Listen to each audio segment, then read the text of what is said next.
Ce peuple juif reconnaît que ce qui se passe au Congo ressemble à ce que eux ont subi sous Hitler.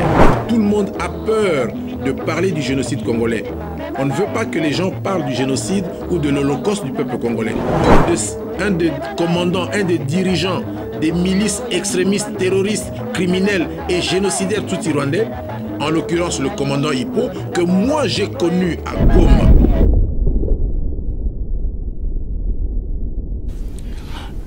Je me présente, je suis le révérend père Mouchipa Izembaluzolo de l'église catholique libérale.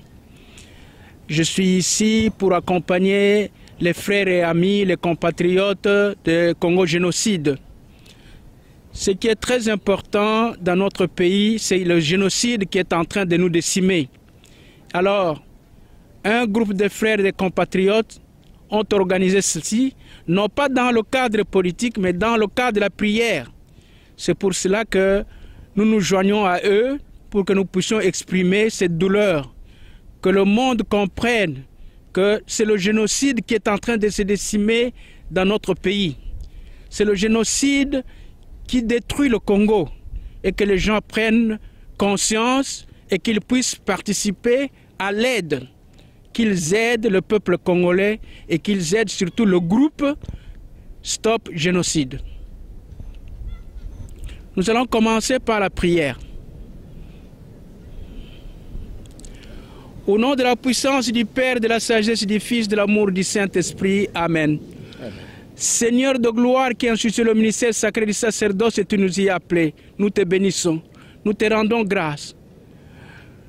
Toi qui nous as donné ce pays, toi qui as créé ce peuple, et tu nous donnes, tu as fait que nous soyons les enfants de ce peuple.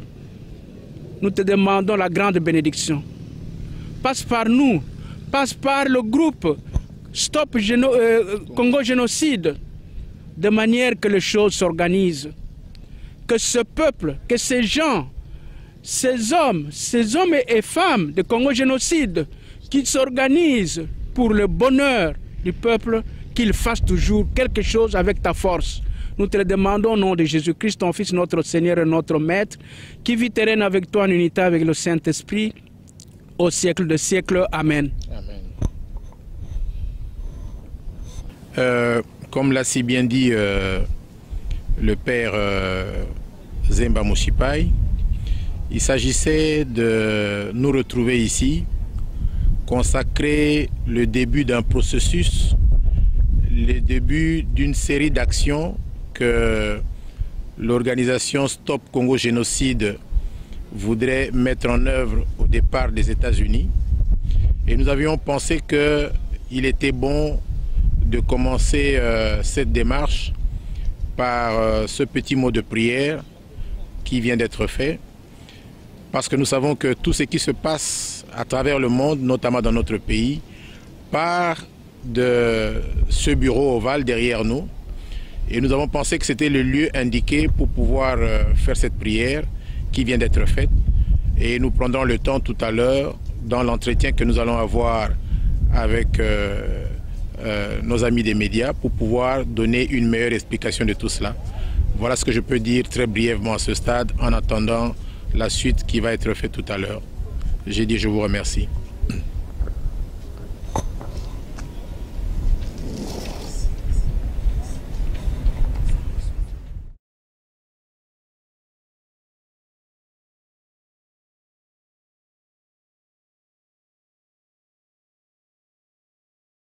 Bienvenue sur Canal Africa. Vous êtes en compagnie de Jimmy ADG ici présent et notre invité de ce soir, monsieur Jacques Matanda Mamboyo Koudiakubanza, le combattant de la liberté. Il est le porte-parole de l'organisation Stop Congo Génocide et il fut également l'ancien vice-président de la commission des assassinats et violations des droits de l'homme à la conférence nationale. En même temps, ancien président de la commission de stratégie de l'Union sacrée de l'opposition radicale, 34 années d'engagement dans l'opposition congolaise. Monsieur Jacques Matanda, bonsoir. Bonsoir, Monsieur Jimmy. Vous venez juste d'achever une soirée de prière organisée par Stop Congo Génocide devant la Maison Blanche à Washington. C'était quoi au juste? Nous sommes sur le point d'entamer un programme d'action dans le cadre justement de l'organisation Stop Congo Génocide, et nous avons estimé qu'il convenait de débuter ce long processus qui va durer certainement 4 mois ici aux États-Unis. Nous avons estimé qu'il convenait de débuter cela par une prière, et nous avons considéré que ce génocide qui est en cours de perpétration dans notre pays pourrait cesser ou pourrait se poursuivre ou même à débuter au travers des actions qui partent de la Maison Blanche. Donc nous venons demander à Dieu Tout-Puissant d'intercéder pour que cesse ces génocides, pour que justice soit faite. Et nous avons pensé que cela devrait pouvoir partir par une prière, et nous avons considéré que cela devait se faire au départ de la Maison Blanche.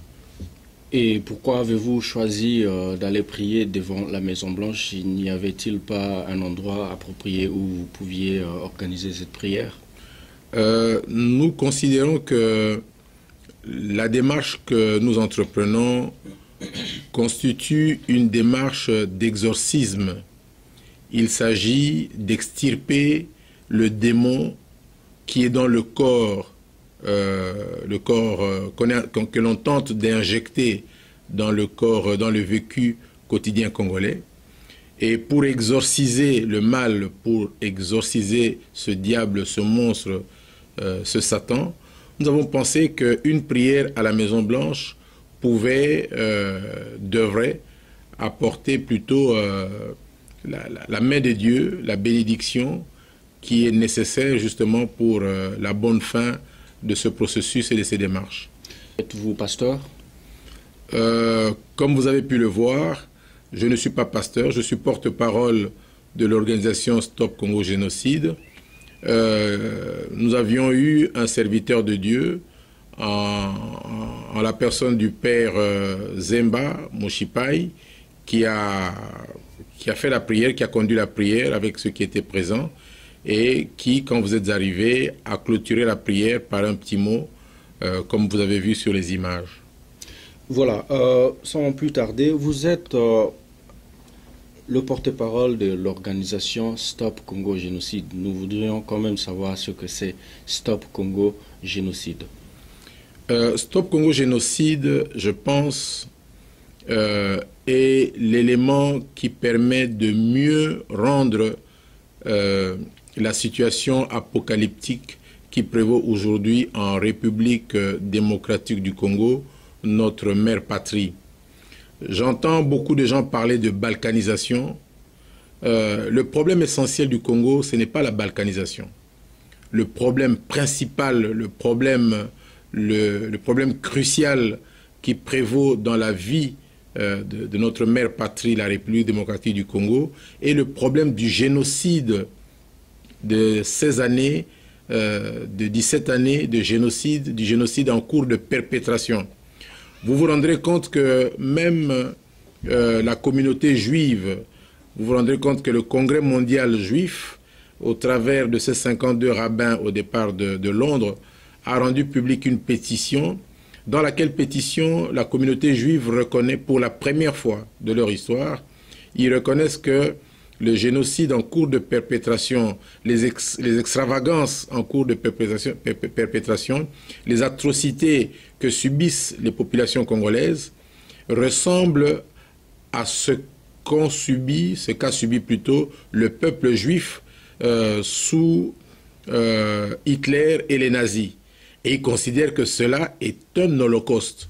Et vous allez voir que à l'époque, quand on a brandi le génocide du peuple juif, quand on a brandi l'Holocauste qui était en cours de perpétration en Europe et même dans certains pays occupés, c'est ça qui a permis de légitimer toutes les actions de lutte qui ont été menées pour écraser Hitler et les nazis. Et malheureusement, aujourd'hui, nous, Congolais, nous définissons très mal, de manière vraiment inappropriée, et certains sont payés d'ailleurs pour le faire. On détourne l'attention des gens sur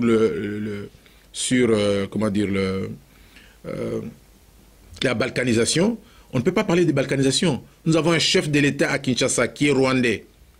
Donc nous ressemblons plutôt à une province du Rwanda qu'un pays en découpage. Donc nous pensons quant à nous qu'il faut revenir au problème du génocide en cours, qu'il faut le stopper et pouvoir alors avoir de meilleures perspectives d'avenir. Voilà, M. Jimmy, ce que je peux dire par rapport à votre question, en 2 mots.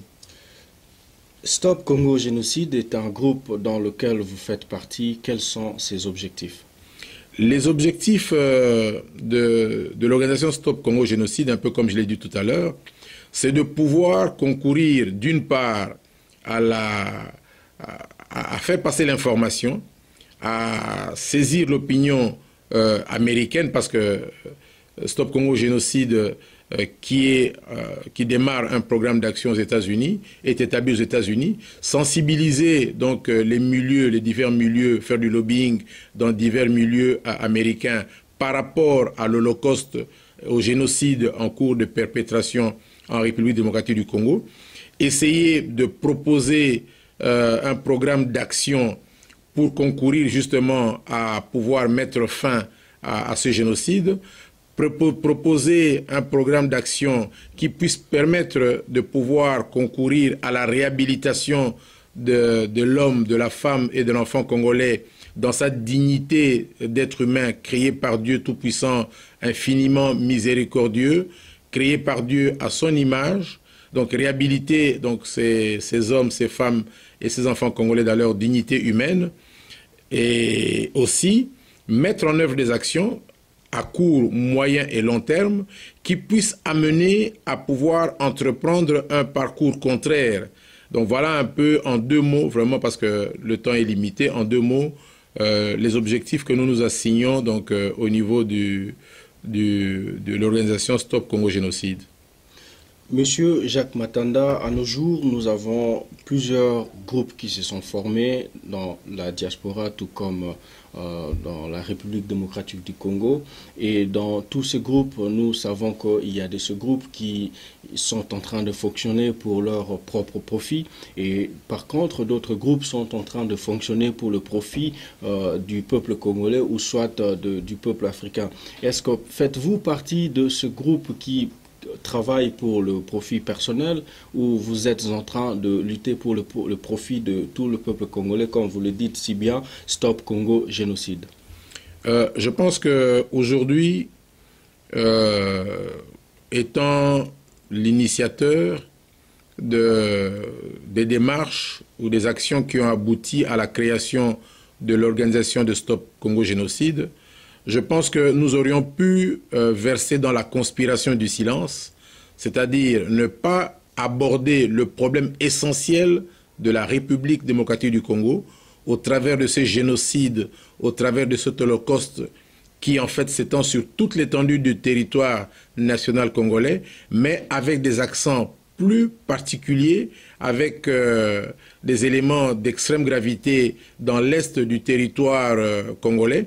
J'ai dit notre silence, nous aurions pu les négocier en contrepartie des masses d'argent qui, du reste, n'ont jamais manqué de nous être proposées. J'ai dit rien qu'en prenant position, comme nous l'avons pris, en initiant le programme d'action Stop Congo Génocide, nous ne versons pas dans toute cette campagne qui vise en fait à détourner, parce que tout le monde a peur de parler du génocide congolais. On ne veut pas que les gens parlent du génocide ou de l'holocauste du peuple congolais. On veut créer des sujets qui consistent à distraire l'opinion internationale, l'opinion nationale, en parlant des balkanisations, en parlant des choses qui ne sont pas l'essentiel de la tragédie humaine congolaise. Donc j'ai dit, pour répondre à votre question, nous sommes très fiers de considérer que, comme l'initiateur du projet Stop Congo Génocide, qui, comme vous l'avez dit dans votre introduction, j'en suis aujourd'hui à ma 34e année ininterrompue d'engagement au sein de l'opposition congolaise. J'ai dit bien 34 ans d'engagement ininterrompu dans l'opposition congolaise. Très peu, je peux dire, peuvent prétendre autant. Donc nous œuvrons pour notre peuple et aussi pour l'amitié de tous les autres peuples qui, de par le monde, sont victimes de ce genre de crimes odieux. Je vous rappelle que vous êtes un membre actif dans le groupe Stop Congo Génocide. Quels sont vos sentiments personnels par rapport au génocide qui ont eu l'ampleur dans cette République démocratique du Congo? Oui, je dois avouer que c'est le cœur gros que nous vivons cela. Je suis un être humain, je ne diffère pas de ces autres êtres humains congolais, mes frères, mes sœurs, mes pères, mes mères, nos enfants congolais qui subissent dans leur chair cela. C'est comme ça d'ailleurs que vous allez voir que dans la littérature de l'organisation Stop Congo Génocide, nous parlons de nous, Congolais par exemple de la diaspora, comme les survivants, j'insiste, les survivants du génocide, de l'Holocauste en cours de perpétration en République démocratique du Congo. Nous sommes les survivants. Un concours de circonstances heureux ou parfois malheureux a fait que nous nous trouvons en dehors de cet univers de notre mère patrie et que nous ne subissons pas dans notre chair avec une intensité extrême du genre de ce dont subissent nos frères, comme je disais tout à l'heure, nos frères, nos sœurs, nos pères, nos mères, nos enfants restés au pays. Vous vous imaginez ces millions de femmes, de jeunes filles et même d'enfants qui sont violés chaque jour, par milliers, chaque jour, alors qu'aux États-Unis, il suffit qu'il y ait un seul viol. Remarquez ce qui s'est passé pour l'ancien directeur général du Fonds monétaire international, M. Strauss-Kahn. Un viol, voilà comment cela a été médiatisé, comment M. Strauss-Kahn a perdu le poste qu'il avait comme le chef de l'une des plus grandes, des plus importantes institutions financières du monde. Mais chez nous, des viols sont perpétrés par milliers chaque jour, et pendant 365 jours de l'année, des viols sont perpétrés, mais dans une impunité totale, on ignore cela, on tait cela. Donc c'est un sentiment de révolte qui nous anime et nous ne pouvons pas nous taire. Voilà un peu ce que je peux dire à ce stade. Dans nos pays africains, nous avons connu 2 cas de génocide que je peux citer, le cas du Rwanda et le cas de la République démocratique du Congo. Quelle nuance faites-vous entre ces 2 cas? Je voudrais d'abord dire ceci. Nous avons en son temps dénoncé le génocide qui avait été perpétré au Rwanda. D'une part, le génocide perpétré par les milices extrémistes génocidaires hutu-rwandais contre les populations tutsi-rwandaises. Nous avions aussi dénoncé les génocides perpétrés par les milices extrémistes génocidaires tutsi-rwandaises contre les populations hutu. Donc il y a eu ce génocide rwandais que nous avions dénoncé à l'époque de leur perpétration. Ils ont perpétré ces génocides dans leur pays contre leur propre population. Et on parle dans le cas du Rwanda de 500 000 à 800 000 morts, bien que si on parle de 800 000 morts, la population, on aurait même parlé de ce que la population rwandaise a été décimée. Je pense que quand on parle de nombre de morts dans le génocide rwandais, on exagère un peu. Parce qu'autrement, c'était l'extermination de ces populations-là. Or, ça n'a pas été un cas d'extermination. Certes, il y a eu des meurtres massifs, mais là, il y a un peu, me semble-t-il, d'exagération. Dans le cas de ce qui est en cours de perpétration, le cas du génocide en cours de perpétration en République démocratique du Congo, où je dis pour la première fois, ce qui n'a pas été le cas pour le génocide rwandais, pour la première fois, le peuple juif qui est reconnu par les Nations Unies, qui est connu par l'humanité aujourd'hui, comme ayant été victime du génocide perpétré par Adolf Hitler et les nazis, ce peuple juif reconnaît que ce qui se passe au Congo ressemble à ce que eux ont subi sous Hitler.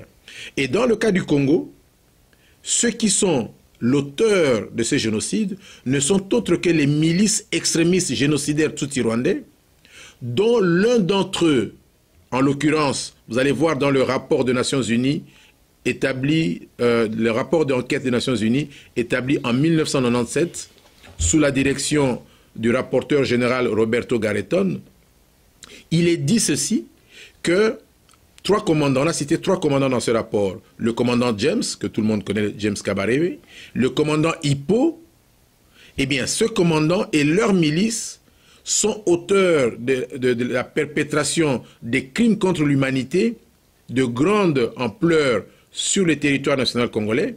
Et le rapport des Nations Unies dit ceci, que ces crimes contre l'humanité peuvent être assimilés à un génocide.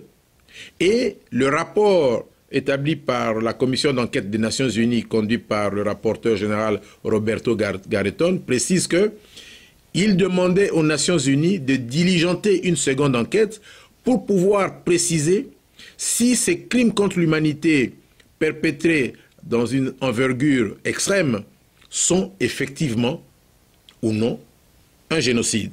Mais hélas, ce deuxième rapport d'enquête pour préciser n'a pas été fait, et nous tombons alors sur les témoignages faits par la communauté juive qui reconnaît, parce qu'elle-même a subi cela, elle sait ce qu'elle a subi, qui reconnaît que ce qui s'est passé au Congo est un génocide, et qui, dans ses entendus, laisse savoir que ce génocide congolais est perpétré par le Rwanda et l'Ouganda.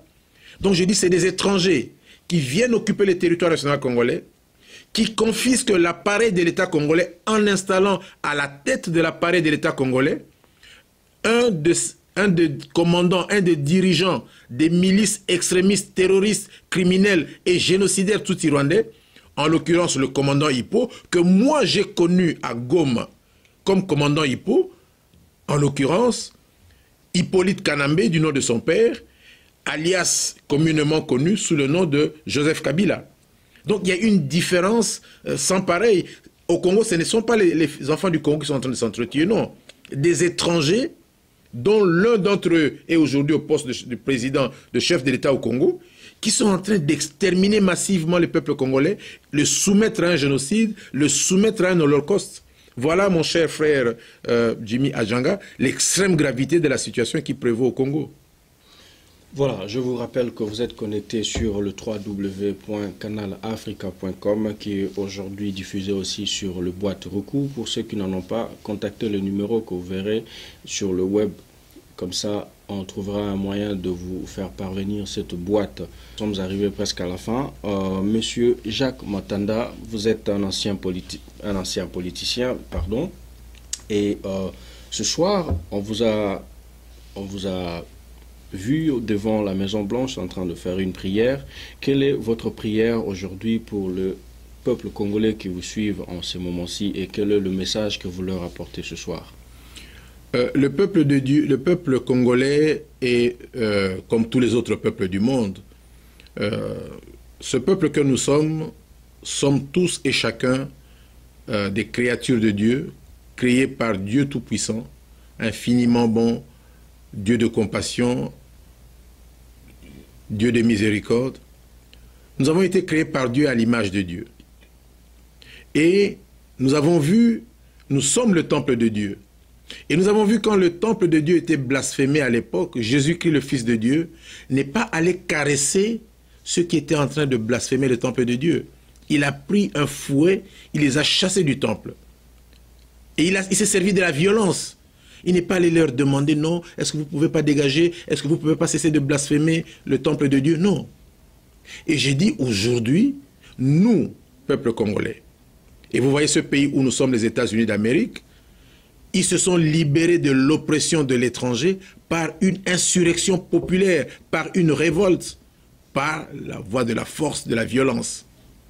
Donc j'ai dit, ce n'est pas par des homélies, ce n'est pas par des prières, bien que les prières ont une certaine importance, ce n'est pas par des pleurs, ce n'est pas par des marches.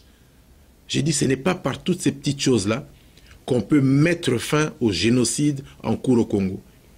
Nous devons répondre à la force par la force, comme nous l'avons appris de Jésus-Christ, qui va dans le temple voir comment ces gens sont en train de blasphémer, comment ils sont en train de violer, comment ils sont en train de détruire le temple de Dieu. Le viol subi par nous, peuple congolais, le blasphème que nous subissons comme créatures de Dieu, nous oblige, et c'est comme ça que nous disons notre prière, ce que le peuple congolais puisse comprendre, prendre conscience qu'il lui faut se dresser au travers d'une insurrection populaire comme nous avons vu en Égypte, comme nous avons vu en Tunisie, comme nous avons vu en Libye, comme nous sommes en train de le voir aujourd'hui en Syrie, comme nous l'avons vu à l'époque en Iran, comme nous l'avons vu au Mali où le peuple malien s'est soulevé pour chasser l'ancien président Moussa Traoré, comme nous l'avons vu au Congo le 4 janvier 1959, au Congo, dans notre pays, le 4 janvier 1959, le peuple congolais s'est mis dans la rue et a mis fin à la colonisation 28 années avant la date que les Belges prévoyaient pour donner l'indépendance. Les Congolais se sont libérés par une insurrection populaire dans la ville de Kinshasa. Donc ma prière, c'est que les Congolais puissent avoir plus de discernement. Que nous puissions comprendre qu'aujourd'hui, spécialement la diaspora, comme on l'a vu en France, quand la France était occupée, que la diaspora s'est trouvée à l'extérieur avec De Gaulle, ils ont donné des mots d'ordre de la résistance pour l'insurrection, pour prendre les armes, combattre l'occupant. Et on l'a vu dans un pays comme l'Afrique du Sud, où la diaspora a donné le mot d'ordre du sabotage économique qui a permis aux Sud-Africains de paralyser le fonctionnement de l'appareil économique et en train d'étouffer presque l'appareil de l'État, ce qui a contraint la communauté internationale conduite par les États-Unis d'Amérique de pouvoir se soumettre à la volonté du peuple sud-africain et d'accorder que la justice soit faite en Afrique du Sud et laisser les Noirs majoritaires pouvoir conduire le pays. Et j'ai dit, si aujourd'hui, la prière que nous formulons au travers de notre intervention sur vos antennes, Canal Afrique, nous vous en remercions, cher frère Jimmy Adjanga, eh bien j'ai dit, notre prière, c'est que le peuple congolais puisse comprendre cela. Et nous avons lancé de mots d'ordre pour faire comprendre au peuple congolais ce qui était de mieux à faire. On dit que le peuple congolais est mou, est faible et ne peut rien faire. C'est faux. J'ai dit, il faut créer les conditions pour que ce peuple se soulève. Et si ces conditions sont créées, le peuple congolais va se soulever. Parce que le 4 janvier, le peuple, il a fallu qu'il y ait un incident, un mécontentement très grave par rapport à un match de football et le peuple s'est soulevé. Alors que les Belges prévoyaient de donner l'indépendance au Congo en 1988. Le plan Van Bilsen élaboré en Belgique, rendu public en 1958, prévoyait l'indépendance du Congo dans 30 ans. Mais avec l'insurrection populaire du 4 janvier 1959, eh bien, on a précipité les choses. Et aujourd'hui, nous pouvons le faire à tout moment. Nous en reparlons peut-être encore au cours de l'une des prochaines émissions, si vous nous l'accordez. Et voilà un peu ce que je peux dire tout à l'heure pour cette longue prière que je fais pour le peuple de notre mère patrie, le peuple congolais. Voilà, mesdames, mesdemoiselles et messieurs, vous étiez en compagnie de Jimmy ADG ici présent et Jacques Matanda Mamboyo Koudiakou-Banza que nous remercions. C'est nous qui vous remercions, cher frère Jimmy Adjanga, pour nous avoir donné l'opportunité de pouvoir parler de la prière organisée aujourd'hui par l'organisation Stop Congo Génocide à la Maison Blanche à Washington DC. Merci. Voilà, merci. Restez toujours branchés sur le www.canalafrica.com. On se retrouve à la prochaine.